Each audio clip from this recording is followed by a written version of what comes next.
Jack Webb was a man of rules, precision, and unshakable control.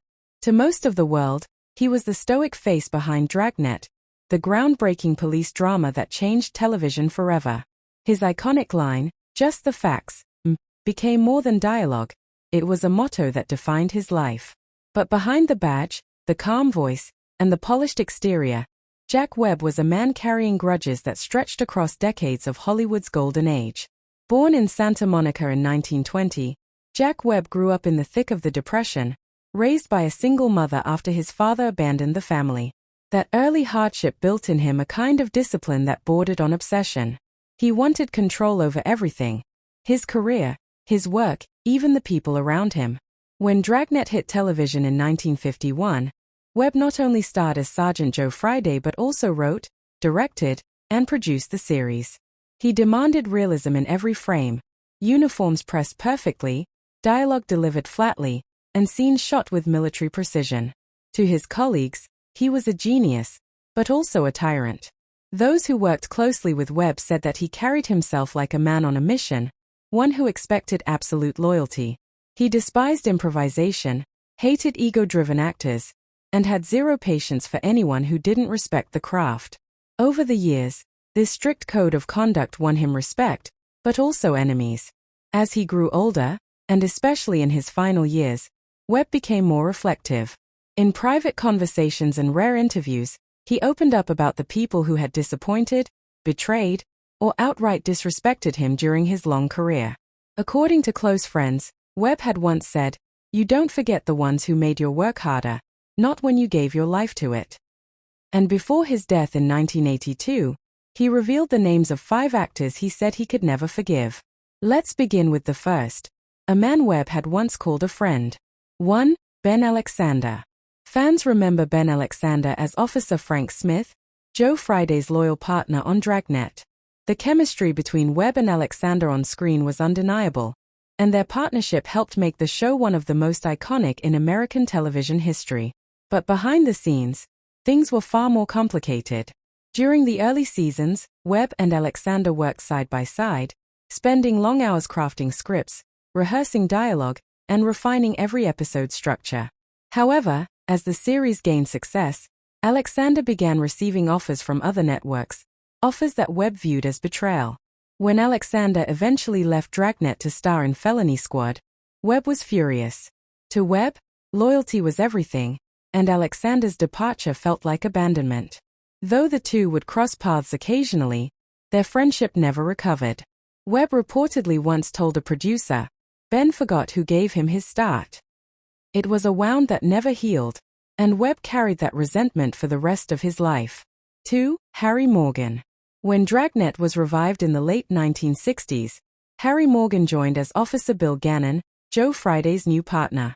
To the public, Webb and Morgan looked inseparable, 2 seasoned professionals bringing justice back to television. But internally, Webb often clashed with Morgan's looser, more spontaneous acting style. Harry Morgan, who had previously starred in MASH*, was used to freedom and humor on set. Webb, however, wanted everything precise. No wasted gestures, no unnecessary emotion. Their differences weren't just creative, they were philosophical. Morgan believed acting was about truth through emotion, while Webb believed truth came from control. According to crew members, the tension between them was palpable. Webb would sometimes redo entire scenes simply because Morgan delivered a line too naturally. The irony, of course, is that their on-screen dynamic benefited from this tension, Friday's rigidity contrasting perfectly with Gannon's warmth. Still, Webb never forgot their disagreements. In one of his final taped interviews, Webb allegedly said, "Harry was great television, but he never understood me." 3. Raymond Burr. Perhaps the most surprising name on Jack Webb's list was Perry Mason star Raymond Burr. The two men had worked together briefly during the early 1950s in radio and television, and both shared a reputation for perfectionism. But that similarity became their downfall. Burr was known for being meticulous, a man who expected the spotlight to center on him. Webb, equally demanding, viewed Burr as arrogant and manipulative. During a short-lived collaboration on a police procedural pilot, their relationship deteriorated almost immediately. Burr reportedly questioned Webb's direction, suggesting that his flat, documentary style lacked emotion. Webb, furious, shut down production for a day and told his crew, "We don't need stars who think they're bigger than the badge." From that moment, Webb and Burr became silent rivals. When Perry Mason began to dominate television ratings, Webb saw it as a personal challenge. He respected Burr's success but never forgave the way he'd undermined him creatively. In his later years, Webb supposedly said, "Burr was talented, but impossible. You can't share control with someone who thinks they deserve it more than you." By the time Jack Webb passed away in December 1982, these grudges had become part of his legend, stories whispered by those who knew him best. To some, Webb was a man who held on to pain too tightly. To others, he was a man who lived by principles that Hollywood could never fully understand. But the story doesn't end here. Because before his death, Webb also named 2 more actors, men whose betrayals cut even deeper, whose actions left scars he never spoke about publicly. But there were still 2 names that Webb had avoided mentioning publicly for years. These weren't simple disagreements over scripts or ego. These were betrayals that, to Webb, went straight to the heart. 4. Jack Lord. Long before Hawaii Five-0 made Jack Lord a household name, he and Webb were acquaintances, occasionally crossing paths on studio lots. They were similar men, both driven, disciplined, and fiercely ambitious. Webb admired Lord at first. He saw in him a reflection of his own perfectionism. But admiration turned into animosity during the 1960s, when Webb was producing a new police drama and invited Lord to audition for a lead role. According to those close to the production, Lord showed up late, dismissed Webb's direction, and made several comments about modernizing Webb's traditional style. Webb, already frustrated with what he called Hollywood arrogance, was humiliated in front of his crew. The audition ended in silence. Webb simply walked out of the studio, leaving Lord standing alone.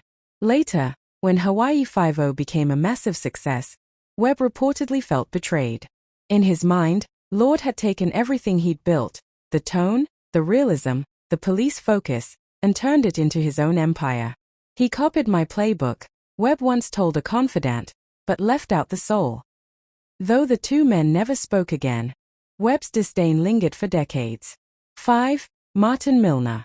Perhaps the most personal betrayal came from Martin Milner, the charming, clean-cut actor Webb had handpicked for his series Adam 12. Webb saw Milner almost like a protégé, someone who could carry on his disciplined approach to television storytelling.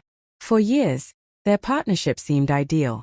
Webb produced, Milner performed, and Adam 12 became another police drama success story under Webb's strict supervision.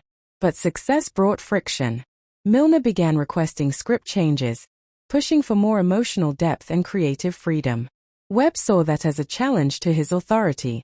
"Emotion isn't realism," Webb once snapped at Milner during a production meeting. "You play the badge, not the man."